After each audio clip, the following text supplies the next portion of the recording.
Alors, on va aller dans Exode. Exode 12, on va lire. L'Éternel dit à Aaron, dit à Moïse et à Aaron, dans le pays d'Égypte, ce mois-ci sera pour vous le premier des mois. Il sera pour vous le premier des mois de l'année. Parlez à toute l'assemblée d'Israël et dites, le 10e jour de ce mois, on prendra un agneau pour chaque famille, un agneau pour chaque maison. Si la maison est trop peu nombreuse pour un agneau, on le prendra avec son plus proche voisin, selon le nombre des personnes. Vous compterez pour cet agneau d'après ce que chacun peut manger. Ce sera un agneau sans défaut, mâle, âgé d'1 an. Vous pourrez prendre un agneau ou un chevreau. Vous le garderez jusqu'au 14e jour de ce mois. Et toute l'assemblée d'Israël l'immolera entre les deux soirs. On prendra de son sang et on en mettra sur les deux poteaux et sur le linteau de la porte des maisons où on le mangera. Cette même nuit, on en mangera la chair, rôtie au feu. On la mangera avec des pains sans levain et des herbes amères. Vous ne le mangerez point à demi-cuit et bouilli dans l'eau, mais il sera rôti au feu, avec la tête, les jambes et l'intérieur. Vous n'en laisserez rien jusqu'au matin, et s'il en reste quelque chose le matin, vous le brûlerez au feu. Quand vous le mangerez, vous aurez vos reins fins, vos souliers aux pieds et votre bâton à la main, et vous le mangerez à la hâte. C'est la Pâque de l'Éternel. Cette nuit-là, je passerai dans le pays d'Égypte et je frapperai tous les premiers-nés du pays d'Égypte, depuis les hommes jusqu'aux animaux, et j'exercerai des jugements contre tous les dieux de l'Égypte. Je suis l'Éternel. Le sang vous servira de signe sur les maisons où vous serez. Je verrai le sang et je passerai par-dessus vous, et il n'y aura point de plaie qui vous détruise quand je frapperai le pays d'Égypte. Vous conserverez le souvenir de ce jour et vous le célébrerez par une fête en l'honneur de l'Éternel. Vous le célébrerez comme une loi perpétuelle pour vos descendants. Pendant 7 jours, vous mangerez des pains sans levain. Dès le premier jour, il n'y aura plus de levain dans vos maisons, car toute personne qui mangera du pain levé du premier jour au 7e jour sera retranchée d'Israël. Le premier jour, vous aurez une sainte convocation et le 7e jour, vous aurez une sainte convocation. On ne fera aucun travail ces jours-là. Vous pourrez seulement préparer la nourriture de chaque personne. Vous observerez la fête des pains sans levain, car c'est en ce jour même que j'aurai fait sortir vos armées du pays d'Égypte. Vous observerez ce jour comme une loi perpétuelle pour vos descendants. Le premier mois, le 14e jour du mois, au soir, vous mangerez des pains sans levain jusqu'au soir du 21e jour. Pendant 7 jours, il ne se trouvera point de levain dans vos maisons, car toute personne qui mangera du pain levé sera retranchée de l'assemblée d'Israël, que ce soit un étranger ou un indigène. Vous ne mangerez point de pain levé dans toutes vos demeures. Vous mangerez des pains sans levain. Moïse appela tous les anciens d'Israël et leur dit, allez prendre du bétail pour vos familles et immoler la Pâque. Ensuite, je vais au verset 46.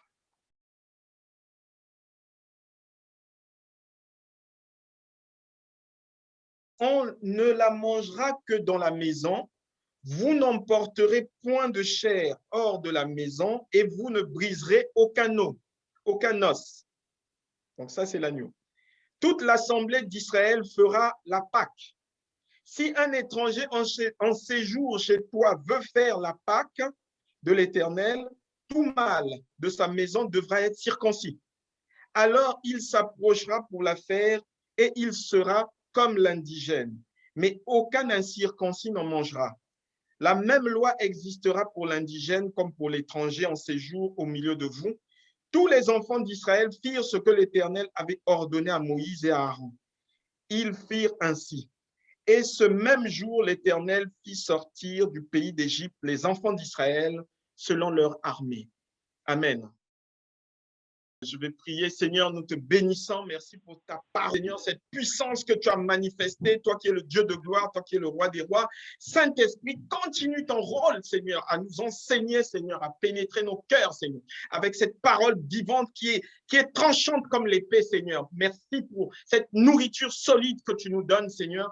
Reçois toute notre adoration. Cher Saint-Esprit, travaille en nous au nom de Jésus-Christ. Amen. Alors, on va parler de la Pâque et peut-être en introduction, quelque chose qui peut nous aider, c'est dans la marche chrétienne, nous avons appris à travailler avec le Seigneur, avec Dieu le Père.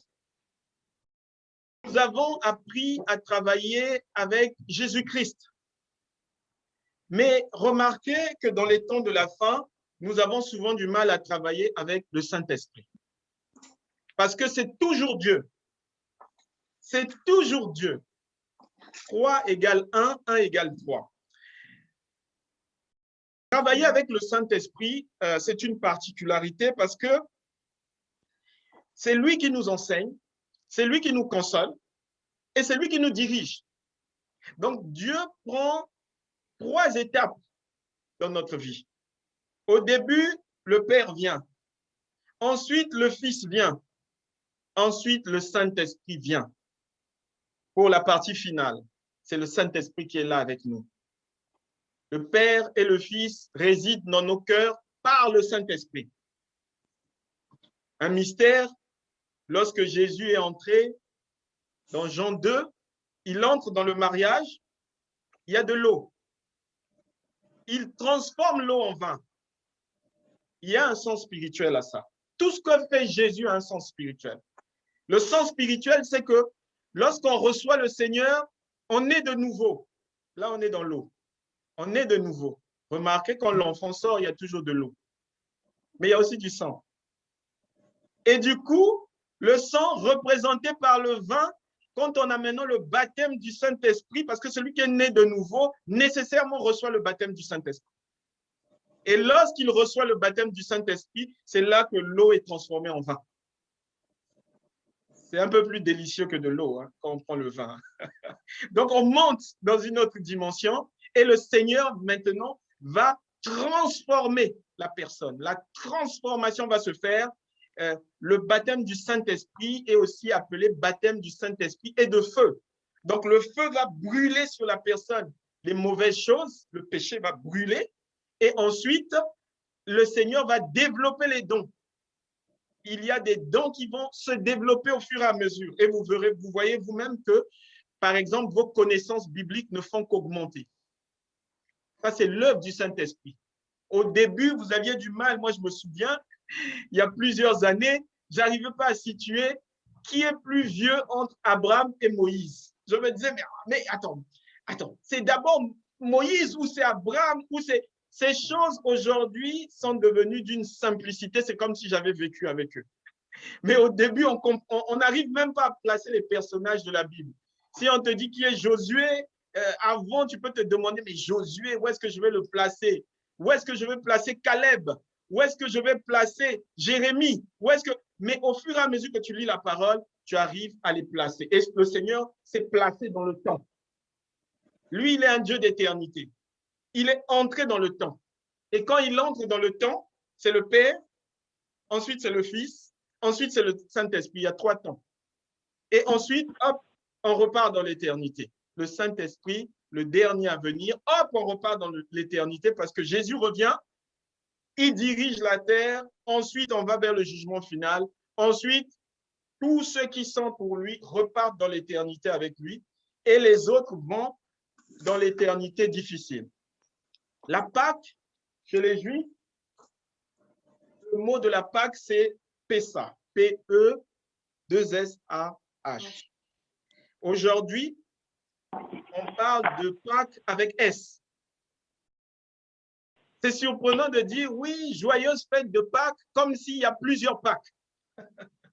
Déjà, c'est quelque chose qu'il faut corriger parce qu'il y a une seule Pâque. Il y a une seule Pâque. Nous venons de lire dans Exode 20, il fallait la célébrer chaque année. Chaque année. Le mois de Nissan, ça tombe le mois d'avril en fait. Et du coup, il fallait qu'Israël se rappelle comment Dieu les a sortis d'Égypte. Et vous voyez, spirituellement, comment on peut être en difficulté. Si quelqu'un considère qu'aujourd'hui, il faut fêter la Pâque, c'est une semaine, hein, la Pâque.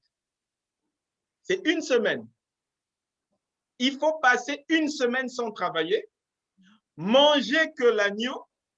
Vous voyez, c'est-à-dire, il y a avoir une ceinture, avoir ses souliers, avoir un bâton dans la maison. Le Seigneur est très précis dans les instructions qu'il donne. C'est comme ça qu'on doit fêter la Pâque. La Pâque, ce n'est pas le chocolat dans les jardins. Vous voyez comment l'être humain vient mettre quelque chose qui n'a rien de spirituel. Quand on veut vendre des chocolats, il faut vendre des chocolats. Il ne faut pas mettre Pâque devant parce que la signification de la Pâque, c'est autre chose. C'est autre chose. Et toutes les fêtes de l'Ancien Testament, quand vous lisez Lévitique 23, vous voyez qu'il y a 7 fêtes. Il y a la Pâque, il y a la fête des pains sans levain. C'est une autre fête encore. Il y a d'autres fêtes qui sont expliquées dans Lévitique 23, vous pourrez lire. Et les 7 fêtes vont se résumer en une seule, en Jésus-Christ. On rattrape, c'est-à-dire toutes ces fêtes annonçaient un homme. Tout ça, ça annonce un homme. Et il fallait que Dieu descende, parce que quand Dieu ne descend pas, il n'y a pas la révélation. Les Juifs continuent à fêter Pâques aujourd'hui. Mais ils n'ont pas compris que derrière la Pâque, il y a la révélation. C'est Jésus. C'est Jésus. Il n'y a personne d'autre derrière la Pâque. C'est Jésus. Qui va avoir la révélation? Au fait, Jean-Baptiste. Jean-Baptiste va avoir une révélation. Dieu va nous faire grâce. On va lire Jean 1. C'est extraordinaire comment Dieu parle. Tout ça, Jésus était caché dans les Écritures. Jésus était caché dans la fête, mais il fallait que le Seigneur, par grâce, dévoile la révélation. Jean 1, verset 1. Au commencement était la parole, et la parole était avec Dieu, et la parole était Dieu. Elle était au commencement avec Dieu. Toutes choses ont été faites par elle, et rien de ce qui a été fait n'a été fait sans elle. En elle était la vie, et la vie était la lumière des hommes. La lumière, lui, dans les ténèbres, et les ténèbres ne l'ont point reçue. Il y eut un homme envoyé de Dieu, son nom était Jean. Il vint pour servir de témoin, pour rendre témoignage à la lumière, afin que tous crussent par lui. Il n'était pas la lumière, mais il parut pour rendre témoignage à la lumière. Cette lumière était la véritable lumière qui en venant dans le monde, éclaire tout homme. Elle était dans le monde, et le monde a été fait par elle, et le monde ne l'a point connue. Elle est venue chez les siens, et les siens ne l'ont point connue. Mais à tous ceux qui l'ont reçue, à ceux qui croient en son nom, elle a donné le pouvoir de devenir enfants de Dieu, lesquels sont nés non du sang, ni de la volonté de la chair, ni de la volonté de l'homme, mais de Dieu. Et la parole a été faite chair, elle a habité parmi nous, pleine de grâce et de vérité. Et nous avons contemplé sa gloire, une gloire comme la gloire du Fils unique venu de Dieu. Jean lui a rendu témoignage. Et s'est écrié, c'est celui dont j'ai dit, celui qui vient après moi m'a précédé, car il était avant moi. Et nous avons tous reçu de sa plénitude, et grâce pour grâce. Car la loi a été donnée par Moïse, et la grâce et la vérité sont venues par Jésus-Christ. Personne n'a jamais vu Dieu. Le Fils unique, qui est le Saint du Père, est celui qui l'a fait connaître. Voici le témoignage de Jean. Lorsque les Juifs envoyèrent de Jérusalem des sacrificateurs et des Lévites pour lui demander « Toi, qui es-tu » il déclara « Il ne le nia point. Il déclara qu'il n'était pas le Christ. » Et ils lui demandèrent « Qui donc es-tu, Élie ?» Et il dit « Je ne suis point. Es-tu le prophète ?» Et il répondit « Non. » Il lui dit « Alors qui es-tu » afin que nous donnions une réponse à ceux qui nous ont envoyés. « Que dis-tu de toi-même » Moi, dit-il, je suis la voix de celui qui crie dans le désert. Aplanissez le chemin du Seigneur, comme a dit Ésaïe le prophète. Ceux qui avaient été envoyés étaient des pharisiens. Et ils lui firent encore cette question. Pourquoi donc baptises-tu? Tu n'es pas le Christ, ni Élie, ni le prophète. Jean leur répondit, moi, je baptise d'eau, mais au milieu de vous, il y a quelqu'un que vous ne connaissez pas, qui vient après moi. Je ne suis pas digne de délier la croix de ses souliers. Ces choses se passèrent au-delà du Jourdain où Jean baptisait. Le lendemain, il vit Jésus venant à lui et il dit, voici l'agneau de Dieu qui ôte le péché du monde. Amen. Révélation de Jésus-Christ, le prophète Jean va dire, voici l'agneau de Dieu. C'est un homme qui est en train de marcher. Il leur montre l'agneau de Dieu qui ôte le péché du monde. C'est l'agneau pascal. Il fallait comprendre ça, mais pour comprendre ça, il fallait que Dieu lui-même révèle que la fête que vous êtes en train de faire, parce que la Bible dit dans Hébreu, l'Ancien Testament est l'ombre des choses à venir. C'est-à-dire que si tu ne vois pas Jésus dans l'Ancien Testament, en tout cas, ce que tu lis là ne sert à rien. C'est des histoires qui ne servent à rien. Mais comme c'est une ombre, la réalité est venue en Jésus-Christ. Cet agneau, il fallait le mettre au centre. Cet agneau, il fallait prendre son sang, le mettre sur les poteaux. C'est ce que nous faisons. Le sang de Jésus-Christ nous protège. Cet agneau, nous avons lu, il ne fallait pas que ses os soient brisés. On ne peut pas briser les os de Jésus. Cet agneau, il fallait qu'il soit totalement intact. Lorsque Jésus va à la croix, il ne perd rien.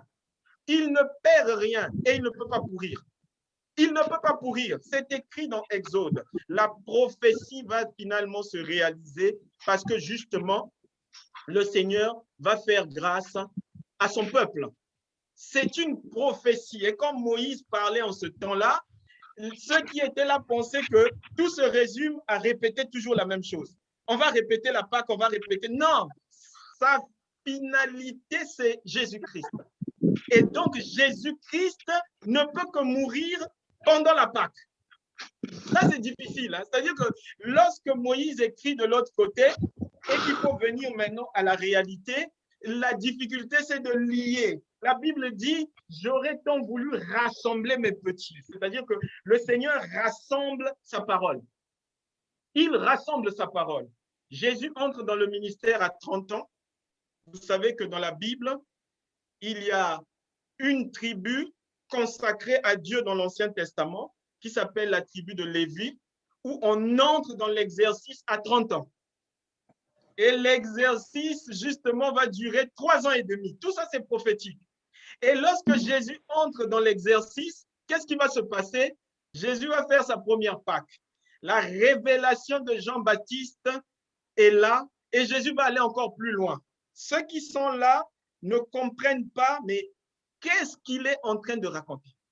Qu'est-ce qu'il est en train de raconter? Ça, c'est la particularité du prophète. C'est qu'on peut comprendre 10 ans, 15 ans après ce qu'il avait dit. Jésus est en train de leur expliquer maintenant c'est quoi au fond la Pâque. Signification de la Pâque. Les 7 fêtes, c'est Jésus. La Pâque, c'est Jésus. Donc du coup, la première Pâque de Jésus dans le ministère, étant dans le ministère, on lit ça dans Jean 2. Beaucoup de lectures ce matin, hein, parce que vraiment c'est tellement passionnant. Jean 2, à partir du verset 13. Regardez ce qu'il est écrit. Jean 2, verset 13. La Pâque des Juifs était proche et Jésus monta à Jérusalem. Il trouva dans le temple les vendeurs de bœufs, de brebis et de pigeons et les changeurs assis. Ayant fait un fouet avec des cordes, il les chassa tous du temple, ainsi que les brebis et les bœufs. Il dispersa la monnaie des changeurs et renversa les tables. Et il dit aux vendeurs de pigeons, ôtez cela d'ici, ne faites pas de la maison de mon père une maison de trafic. Ses disciples se souvinrent qu'il est écrit, le zèle de ta maison me dévore. Les Juifs, prenant la parole, lui dirent, quel miracle nous montres-tu pour agir de la sorte? Jésus leur répondit, détruisez ce temple et en 3 jours, je le relèverai. Les Juifs dirent, il a fallu 46 ans pour bâtir ce temple et toi, en 3 jours, tu le relèveras. Mais il parlait du temple de son corps. C'est pourquoi, lorsqu'il fut ressuscité des morts, ses disciples se souvinrent qu'il avait dit cela et ils crurent à l'écriture et à la parole que Jésus avait dite. Pendant que Jésus était à Jérusalem à la fête de Pâques, plusieurs crurent en son nom, voyant les miracles qu'il faisait. Mais Jésus ne se fiait point à eux, parce qu'il les connaissait tous et parce qu'il n'avait pas besoin qu'on lui rendît témoignage d'aucun homme, car il savait lui-même ce qui était dans l'homme. Donc le Seigneur, pendant sa Pâque, qu'est-ce qu'il fait? Il va chasser. Vous savez que pendant la Pâque, en fait, il fallait prendre l'agneau. Donc les gens allaient acheter des agneaux qu'ils cuisinaient avec une façon particulière. On a décrit ça dans Exode 12. Et ils devaient partager dans la maison. Et s'il y en avait trop, on donnait aux voisins. Donc du coup, dans le temple, il y avait des agneaux qu'on pouvait acheter. Et il y avait l'agneau qu'il fallait immoler pour toute l'assemblée d'Israël. Jésus va arriver dans sa colère sainte. Il va chasser tout ce monde. Il va chasser tout ce monde. Tout ça, ce sont des agissements prophétiques. C'est-à-dire que Jésus est en train de leur dire, ce que vous êtes en train de faire là, ce n'est pas ça qui va plaire à Dieu. Vous pouvez vous tuer autant d'agneaux que vous voulez. Vos sacrifices ne sont pas agréables à Dieu. Le seul agneau qu'il faut tuer, c'est moi. C'est pour ça qu'il faut que le temple soit vide. Parce que désormais, il y a un seul agneau qu'on peut sacrifier. C'est Jésus-Christ. Jésus-Christ se retrouve au centre. Mais cette Pâque-là, Jésus avait 30 ans. Ceux qui étaient là ne comprenaient pas. Ils vont lui demander, mais quel signe tu es en train de nous montrer? Pourquoi tu chasses ceux qui vendent des bœufs, ceux qui vendent des brebis, les échangeurs de monnaie? Pourquoi tu chasses tout ça? Déjà, il leur dit, ils ne voient pas déjà que le psaume 69, verset 10 est en train de se faire. Le zèle de ta maison me dévore. David avait déjà vu ça, que Jésus devait entrer dans le temple pour chasser tout ce qui n'allait pas. Il va nettoyer. Et ça a une connotation spirituelle. Mais ensuite, il va se mettre au centre et leur dire, détruisez, détruisez là, détruisez. 3 jours, je rebâtis. Là, les Juifs se disent, bon, ce gars-là, il doit être perdu parce que qu'est-ce qu'il raconte? Qu'est-ce qu'il raconte? Toujours une connotation spirituelle. 430 ans en Égypte. Ensuite, ils sont sortis. 46 ans pour bâtir le temple. 46 ans, le temple de Salomon. Jésus leur dit, détruisez. Je bâtis en 3 jours. Ils ne comprennent pas que c'est l'agneau, c'est lui qu'on va détruire. Mais il va rebâtir en 3 jours les véritables temples. Parce que le véritable temple, ce n'est pas celui de Jérusalem. Non. Le véritable temple, c'est Jésus lui-même. Le tabernacle, c'est Jésus lui-même. Toutes ces choses parlent de lui-même. Et sur le moment, ceux qui sont là ne peuvent pas suivre. Ils ne peuvent pas suivre. Et d'ailleurs, la prophétie viendra après que le temple sera détruit. Le temple sera détruit. Le temple bâtiment est toujours détruit. C'est une prophétie qu'on retrouve dans la parole de Dieu. Parce que nous avons besoin de faire un temple spirituel. Dieu, ce n'est pas les bâtiments. Dieu ne peut pas être, ce n'est pas les bâtiments. Dieu est dans un temple physique. Et donc, chaque enfant de Dieu qui reçoit le Seigneur constitue le véritable temple. Là, le Seigneur monte. Il commence à monter. 1 degré, 2 degrés. Là, on va vers les verts pâturages. Et si l'Esprit Saint n'accompagne pas, les gens ne montent pas. Au temps de Moïse, vous savez, quand Moïse montait sur la montagne, en ce temps-là, les Josué n'étaient pas consacrés et ils restaient au pied de la montagne. Parce que s'ils montaient, ils allaient mourir. C'est trop élevé. C'était trop élevé en ce temps-là pour eux. Et du coup, là, le Seigneur va monter dans ses explications. Les brebis, les bœufs sont expulsés. La monnaie est mise dehors parce que ces choses souillent. Ça souille. Aujourd'hui encore, on a ces réalités-là dans certaines églises. Il faut payer telle chose, il faut sortir de l'argent pour acheter des livres, il faut sortir. Vous êtes en train de souiller. Jésus a expliqué ça ici. Tu as reçu gratuitement, donne gratuitement. Cet évangile est d'une gratuité incroyable. Les paroles de Jésus sont des paroles profondes. Jésus va prendre notre place. Vous voyez bien cette transformation dans laquelle Christ va à la croix, à la Pâque. Il prend notre place. Il prend la place du pécheur. C'est ça que vous comprenez l'échange entre Barnabas et Jésus. Barnabas, c'est toi et moi, les pécheurs. Mais on va te renvoyer chez toi, comme il a renvoyé les agneaux ici. On vous renvoie pour que vous ayez la vie, mais c'est lui qui passe par la mort à notre place. Les choses du Seigneur sont toujours importantes. Quel signe? Quel signe? Le signe, c'est de détruire et de réhabiliter en 3 jours pendant la Pâque. Lorsque les apôtres sont là, ils n'ont pas compris que Jésus devait mourir pendant la Pâque. Il est en train de leur dire, c'est la Pâque. Détruisez, je rebâtirai. Ça veut dire, en langage spirituel simple, je vais mourir pendant la Pâque, je ressusciterai le dernier jour de la Pâque. Jean a écrit l'évangile de Jean après tous les évangiles. Parce que tout ça, il fallait que l'Esprit Saint le lui rappelle. C'était très difficile à comprendre, très difficile à comprendre. Quand Jésus parlait, il parlait déjà de ce qui allait se passer 3 ans et demi plus tard. Il est glorieux, il est glorieux. Il est donc notre Pâque, l'agneau de Dieu qui ôte le péché du monde. Et du coup, nous n'avons pas besoin d'attendre cette fête de Pâques, parce que cette fête de Pâques n'a pas de connotation spirituelle. Nous, notre fête de Pâques, elle se produit tous les jours, puisque Christ a pris notre place. Désormais, nous sommes dans la Pâque spirituelle que Dieu a voulu, parce que c'est l'agneau de Dieu qui a été immolé à notre place. À notre place. Ainsi donc, il nous appelle à sortir d'Égypte. N'oubliez pas, on est sorti d'Égypte. C'est pendant la Pâque qu'on sort d'Égypte. C'est-à-dire que le Seigneur nous a appelés à sortir du péché. Et ce matin, il nous rappelle, ne repars pas en Égypte. Ne repars pas dans le péché. Ne repars pas dans ces choses qui ne plaisent pas à Dieu. Dieu t'a sorti d'Égypte. Il a pris ta place en Égypte. Il est mort et ressuscité pour nous. Donc, quand Jésus meurt le jeudi, eh bien, le dimanche, il ressuscite, c'est compliqué. Parce que ça s'est passé comme il avait dit. Comme il avait dit. Et c'est là que les apôtres ont compris que le temple, c'était le corps. Ils ne parlaient pas du bâtiment.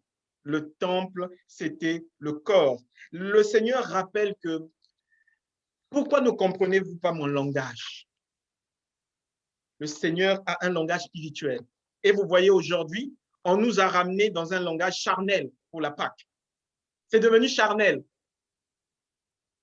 On n'a pas besoin aujourd'hui de te dire joyeuse Pâques. Parce que ta Pâque, tu les vis tous les jours, puisque Jésus est avec toi tous les jours. Tous les jours. Tu n'as pas besoin d'un jour. Et le Seigneur lui-même nous rappelle aussi dans Matthieu 26 que son sang a coulé pour nous. Le corps représente le pain. Vous voyez le pain sans levain. Le pain sans levain, mais le pain venu du ciel, la manne cachée, c'est Jésus lui-même. Il est encore le pain lui-même. Le sang, symbole de son sang, c'est le vin qu'on prend dans le repas du Seigneur. Tout ça, c'est toujours Jésus lui-même. Et c'est pour ça qu'il nous appelle, vous voyez, nous, les enfants de Dieu, Jésus nous appelle au repas du Seigneur. Il n'a pas dit fêter la Pâque une certaine date. Voilà, les hommes sont venus rajouter quelque chose. Et maintenant, ils nous mettent même S à la fin. Donc, quelqu'un va faire Pâques cette année, Pâques l'année prochaine, Pâques l'année d'après, Pâques l'année... Non, maintenant, nous, on a la Pâque en Jésus tous les jours. Tous les jours, Jésus est notre Pâque. C'est extraordinaire. Mais voyez, pour nous sauver, mais il y a aussi une chose que vous devez voir dans Apocalypse, qui est quelque chose d'extraordinaire. Apocalypse 5, versets 1 à 5. Apocalypse 5, versets 1 à 5. Puis je vis dans la main droite de celui qui était assis sur le trône un livre écrit en dedans et en dehors, scellé de 7 sceaux. Et je vis un ange puissant qui criait d'une voix forte, qui est digne d'ouvrir le livre et d'en rompre les sceaux. Et personne dans le ciel, ni sur la terre, ni sous la terre, ne put ouvrir le livre ni le regarder. Et je pleurais beaucoup de ce que personne ne fut trouvé digne d'ouvrir le livre ni de le regarder. Et l'un des vieillards me dit, ne pleure point. Voici, le lion de la tribu de Juda, le rejetant de David, a vaincu pour ouvrir le livre des 7 sceaux. Et je vis au milieu du trône et des 4 êtres vivants et au milieu des vieillards un agneau qui était là comme immolé. Il avait 7 cornes et 7 yeux, qui sont les 7 esprits de Dieu envoyés par toute la terre. Il vit et il prit le livre de la main droite de celui qui était assis sur le trône. Quand il eut pris le livre, les 4 êtres vivants et les 24 vieillards se prosternèrent devant l'agneau, tenant chacun une harpe et des coupes d'or remplies de parfums qui sont les prières des saints. Et ils chantaient un cantique nouveau en disant, tu es digne de prendre le livre et d'en ouvrir les sceaux, car tu as été immolé et tu as racheté pour Dieu par ton sang des hommes de toute tribu, de toute langue, de tout peuple et de toute nation. Voilà le miracle qui va se produire dans le livre d'Apocalypse, c'est-à-dire que parce que Dieu a agréé le sacrifice de Jésus, Dieu a agréé son propre sacrifice. Maintenant, il ouvre le livre de vie.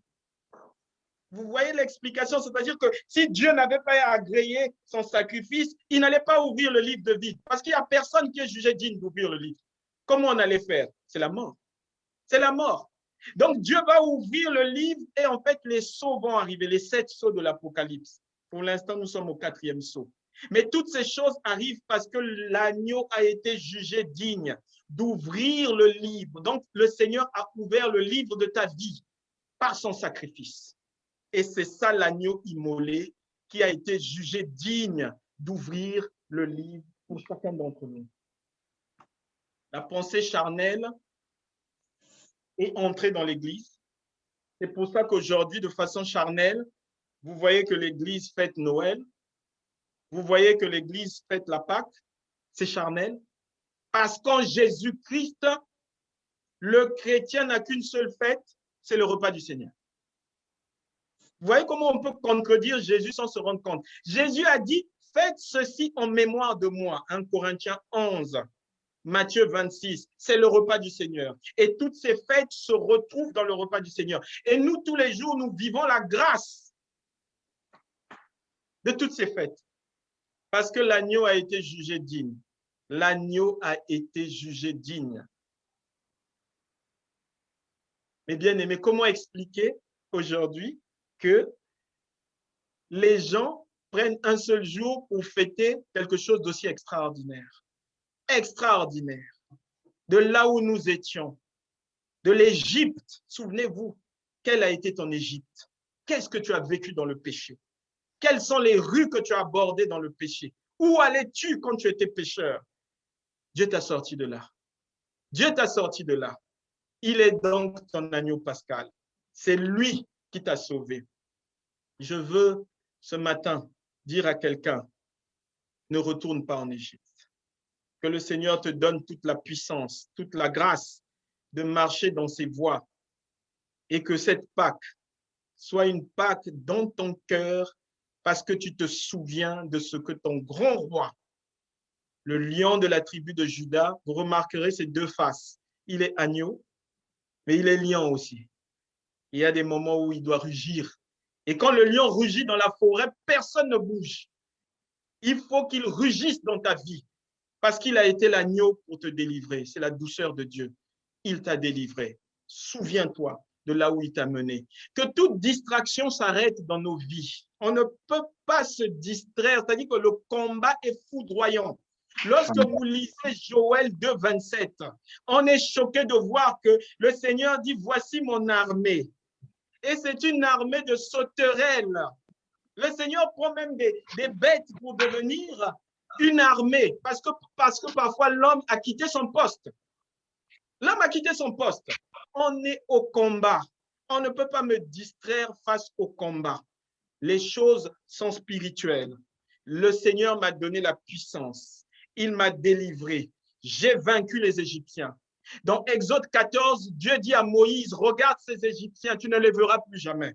Je veux dire à quelqu'un ce matin, les Égyptiens de ta vie, tu ne les verras plus jamais. Il est temps de leur dire bye bye, bye bye, au revoir les Égyptiens. Vous êtes dans l'eau, c'est fini, vous êtes noyés dans l'eau. Vous ne reviendrez plus dans ma vie. Vous ne viendrez plus embêter ma vie. tout esprit de tristesse, toutes ces choses, vous ne reviendrez plus dans ma vie parce que l'agneau est immolé. Si l'agneau n'était pas immolé, oui, vous pouviez revenir. Mais comme Jésus est mort, mais surtout il est ressuscité, alléluia, ils ne peuvent plus rien. Il les a vaincus à cause du sang de l'agneau. Pour toi aussi, tu les as vaincus à cause du sang de l'agneau. Que le Seigneur nous bénisse. Que la Pâque soit journalière. Tous les jours, je suis dans la Pâque. Au nom de Jésus-Christ. Que le Seigneur nous bénisse encore. Alléluia. Merci Jésus. Amen, amen, amen. Amen. Amen. Amen. Amen. Merci Jésus. Merci Jésus. Merci Jésus. Ah, je ne sais pas comment le remercier. Comment le remercier? Ah mon Dieu, quelle bonté. Amen, amen. Merci Seigneur. Amen.